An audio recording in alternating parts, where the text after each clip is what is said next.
بسم اللہ الرحمن الرحیم۔ السلام علیکم ورحمۃ اللہ وبرکاتہ۔ گالی کا جواب کیسے دینا چاہیے؟ ارشاد نبوی صلی اللہ علیہ وآلہ وسلم ہے کہ کسی کے برے عمل کا بدلہ برائی سے نہ دیں۔ ہر انسان کے نفس میں کیفیت انفعالی ہوتی ہے۔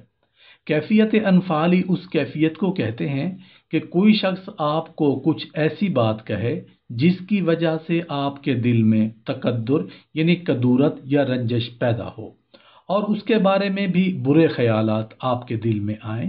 ایسی کیفیت کو انفعالی کا پیدا ہونا ایک فطری سی بات ہے، کیونکہ جب انسان کچھ دیکھے یا کسی سے سنے کہ فلاں شخص اس کے بارے میں کوئی غلط بات کہہ رہا ہے تو اس کے دل میں اس کے لیے بھی برے جذبات پیدا ہوتے ہیں۔ ان جذبات کا پیدا ہونا تو کوئی غلط نہیں، لیکن اس کے تقاضے پر عمل کرنا یہ غلط ہے۔ حضرت ابو ہریرہ رضی اللہ عنہ سے روایت کرتے ہیں کہ ایک مرتبہ نبی کریم صلی اللہ علیہ وآلہ وسلم کی موجودگی میں ایک شخص نے حضرت ابو بکر کو گالیاں دینا شروع کر دی اور حضرت ابو بکر صدیق خاموشی سے اس کی گالیاں سنتے رہے اور نبی کریم صلی اللہ علیہ وآلہ وسلم انہیں دیکھ کر مسکراتے رہے۔ بالآخر جناب صدیق اکبر رضی اللہ عنہ کا پیمانہ لبریز ہو گیا۔ انہوں نے بھی جواب میں اسے ایک سخت بات کہہ دی۔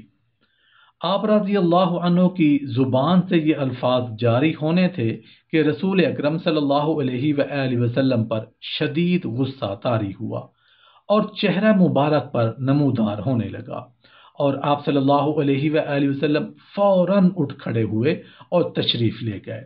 حضرت ابو بکر صدیق رضی اللہ عنہ بھی آپ کے پیچھے روانہ ہوئے اور راستے میں عرض کیا کہ یا رسول اللہ صلی اللہ علیہ وآلہ وسلم، یہ کیا ماجرا ہے کہ وہ مجھے گالیاں دیتا رہا اور آپ خاموشی سے مسکراتے رہے، مگر جب میں نے اسے جواب دیا تو آپ ناراض ہو گئے۔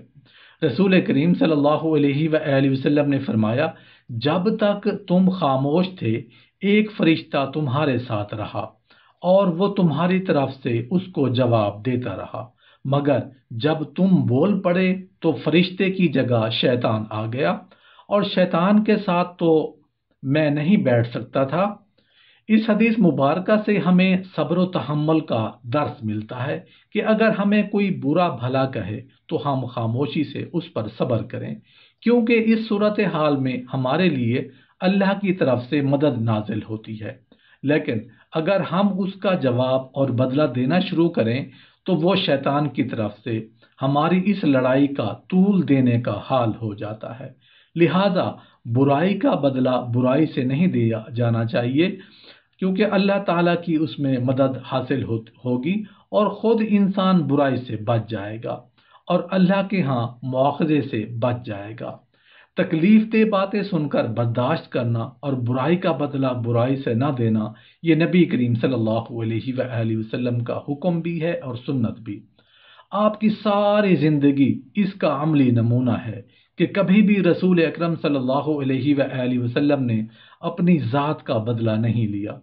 آپ کو کتنا ستایا گیا، مارا پیٹا گیا، غلیظ غلیظ الفاظ کہے گئے، مگر آپ صلی اللہ علیہ وآلہ وسلم نے کبھی جواب نہیں دیا۔ ایک مرتبہ نبی کریم صلی اللہ علیہ وآلہ وسلم مسلمانوں میں کچھ مال تقسیم کر رہے تھے۔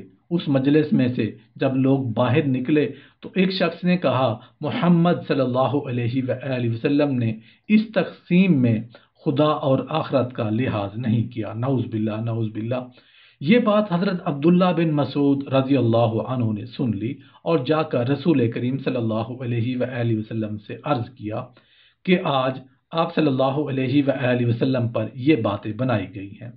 آپ صلی اللہ علیہ وآلہ وسلم نے جواب میں ارشاد فرمایا، اللہ تعالیٰ کی رحمت ہو موسیٰ علیہ السلام پر، انہیں اس سے زیادہ اذیتیں دی گئیں اور انہوں نے صبر کیا۔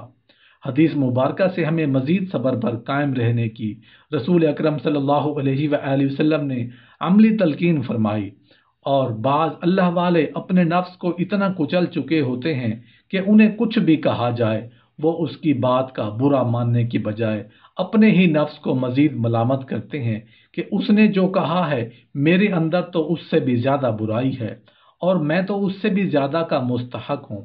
اسی لیے علماء کرام نے فرمایا کہ کیفیت انفعال کا پیدا ہونا تو کوئی برا عمل نہیں ہے، لیکن اس کے متقاضی پر عمل کرنا برا ہے، کیونکہ جب ہمیں کوئی برا کہے اور ہم بھی برابر جواب دیں تو یقیناً ہم سے اس کے حق میں مزید زیادتی ہو جائے گی۔